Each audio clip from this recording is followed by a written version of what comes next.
with a woman, you have to take the dominant position, point blank end of sentence, and you can never relinquish it. You have to stay on top, period. Cannot let up. That does not mean you have to oppress her or whatever. You just got to know she's a woman, you're a man, you dominant, she's feminine. That's the way it has to be. And the thing is this, they love it. I run into chicks that I knew from back then. They still want some of this. They still married with kids. One is a federal court judge, and two, I still remember back in those days. I'm like, what? You married for 20 years. I'm like, wow. I tend to attract ugly women. It's pretty sad because people tell me I'm not bad looking. You attract ugly women.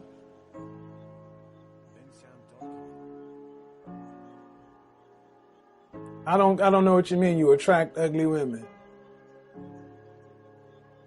Okay. You got to approach, Nikki. Ugly women, fat women, they've always had to do the approaching because they got less options. Women with higher sexual marketplace value, they ain't going to roll up on you. You got to go up to them. So that's probably your problem. If you're not bad looking, unless you're approaching women confidently, you're banking on the fact that you look cute enough, smell good enough, and you want her to step to you. No, you got to step to her. That's why you see a lot of pretty women with average looking dudes, because most dudes don't approach pretty women because they're intimidated or scared. What I'm telling y'all is you don't have to be intimidated or scared of no woman. A woman wants you. They will let you know when they want you. Pretty women pretty women more so. Because pretty women get approached by fewer guys than we already think. They hear all the stuff all the time. So if you approach her with the truth, she gonna dig on you. You approach a pretty woman like this. Like I said, you're at a bar. You go to a club. Excuse you, you're standing in my place. What? You're standing in my place. What? You heard me. No, I'm just kidding. But seriously, y'all standing in my place. I mean, this is my place. This is my spot. Why are you in my joint? That's already going to twist her mind up. She's already engaged in a mental tug of war. That's enticing to them. What is she used to hearing? Ooh, you so pretty. Ooh, you so fine. Ooh, you so gorgeous. Ooh, girl, I drink your bath water. Blah, blah, blah, blah, blah. I don't want to hear that mess. What she want to hear is, girl, whatever. I'll take you back, blow your back out, pull you by your hair, and treat you like a cave woman. Shut up. One story and I'm out. So, in a simping phase, because I was raised as a simp, I learned pimping tactics. I went back to simping because it's hard to, unplug from the matrix. I moved to Houston. And I'm a member of a fraternity. And I go down, and we had one way of doing things where I'm from. I go down to Houston, and I got a fraternity brother. This dude is ugly. He looked like Shabba Ranks. Oh, this dude was just beat up from the feet up. But he was a cool brother. He had game. That just shows you that this dude, everywhere he went, women was all over him. Dude looked like a burnt Dorito, but women loved him because he had a mouthpiece. We went down to the Kappa Beach party, and I'm sitting there trying to do the good guy role. Even though I know the simp stuff don't work, I had fallen back into simp tactics. I'm sitting there, and this chick walks by, and I was like, hey, how you doing? And she just looked at me like I had crap on me. I'm like, I'm looking good, smelling good, got my polo this on, polo that. And we leaned on the car, and he was like, no, fine. No, bro, you can't do it that way. You can't do it like that down here. These chicks don't want to be talked to like that. I'm like, what do you mean? He's like, let me show you how it's done. The finest chick I had seen, the Kappa Beach party was banging around this time of year. The finest chick I had seen walk by. He smacked her on her butt hard. I mean, it went pow! You heard that stuff all the way down in Beaumont. I'm like, oh, I know she about to punch you in your jaw. Fine. And she's like, pow! Hey, Red. She turned and looked at him like, ugh! And he's like, hey, Rad, come here, girl. What? Girl, you heard me. Come over here. I'm like, oh my God, she about to punch him. I'm like, oh, we about to die. You know, I'm putting all this power and focus on this chick. And I'm like, wait a minute. This is our beach party. He's a camper. We on side of a Mercedes, but I'm putting her up on this pedestal.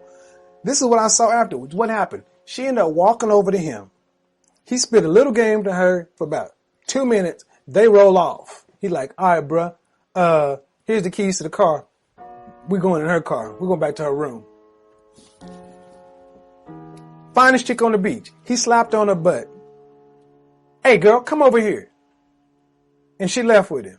And my butt out there simping being nice.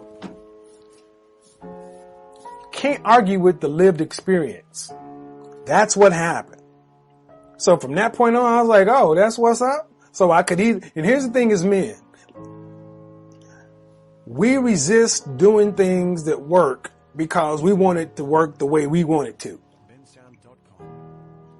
It's like saying, put on clothes that fit. Care more about your appearance. Up your shoe game. Wear fragrance. Do all these things. Do all this.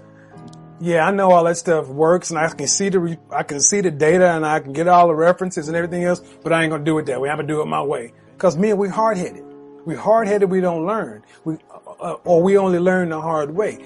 You hear too many guys telling you these kind of stories to understand.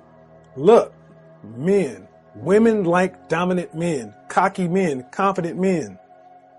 It don't matter if you're working at McDonald's. You're working. You got everything to offer. They want you. They want it all. They want sex just like you want sex. Make it easy for her to be with you.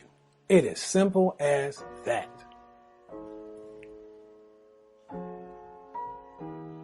If you slap a chick on the ass right now, she's on the street, she calls it sexual harassment. I'm going to have to go ahead and disagree with you on that one. I see it happen in too many clubs. It's all on how you do it. But I get the point. See, we as men, you know, when I used to teach guys how to pick up women, because I've had a stint as a dating coach, I can teach all that stuff, you know. One of the biggest fears guys will have, I don't want to do that because what if she throws a drink in my face or slaps me in the face? I'm like, when have you ever seen that happen? Well, I haven't. I was like, you see it on TV and on movies.